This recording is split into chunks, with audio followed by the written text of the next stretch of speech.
Game 5 na ng Warriors kontra Houston Rockets. Mga kaibigan, maagang na bad trip si Stephen Curry sa referee. Pero bago yan, unahin po natin itong sinabi ni Dwayne Wade tungkol kay Jimmy Butler.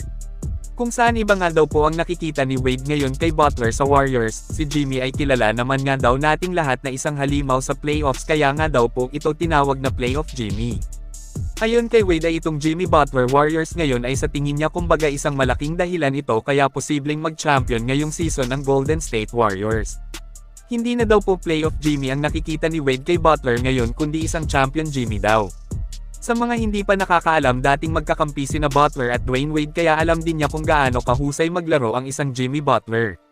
So anong masasabi niyo sa sinabi ni Wade na kumbaga kayang mag-champion ang Warriors ngayon dahil kay Butler?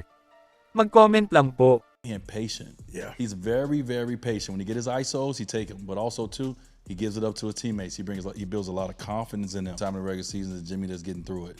The Jimmy I'm watching right now is a Jimmy that can help you win a championship.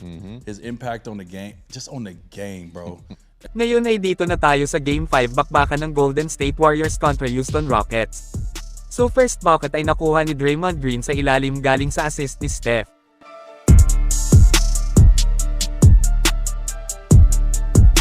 Sa mga sumunod na nangyari, Steph Curry hindi makapaniwala sa official sa play na ito, nang hihingi si Curry ng foul. Kung titingnan pa natin ay parang sadya pa talagang saktan nila ang kamay ng GOAT shooter. Alam na nga nila na may thumb injury si Steph kaya sabi ng maraming fans ay sinasadya at pinupuntirya po ito ng Rockets. Well, grabe naman yun, kayo anong masasabi nyo?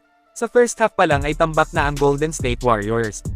Maalat na maalat ang shooting ni na Steph, Jimmy at ng buong starting 5 ng Dubs, kung saan naging kabaliktaran naman pagdating sa Houston Rockets.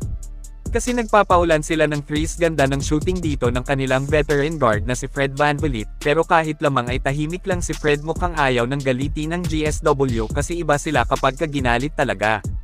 Third quarter sinusubukan ng gold-blooded na habulin ang malaking lamang ng home team, pero sa tuwing pumupukol sila ay sasagot naman kaagad ang Houston. Siyempre bahay nila ito, kailangang protektahan nila kasi pag natalo pa ay tapos na ang season nila.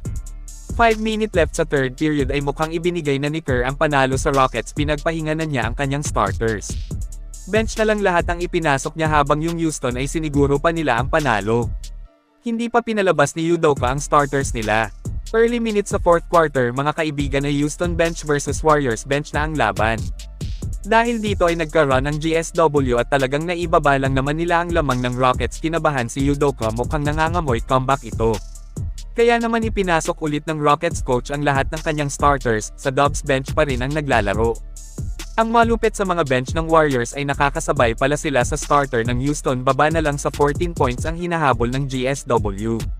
Nagkagulo pa dito, mukhang paycon yata si Shengun kay Pat Spencer. Itong si Spencer lang din naman kasi ang nagdala sa playmaking ng GSW kaya bahagyang nakadikit ang visiting team. Tulak naman ang inabot niya kay TJD. Kabahan ng lahat, tahimik na ang mga fans sa arena na fouled out pa si Alperen.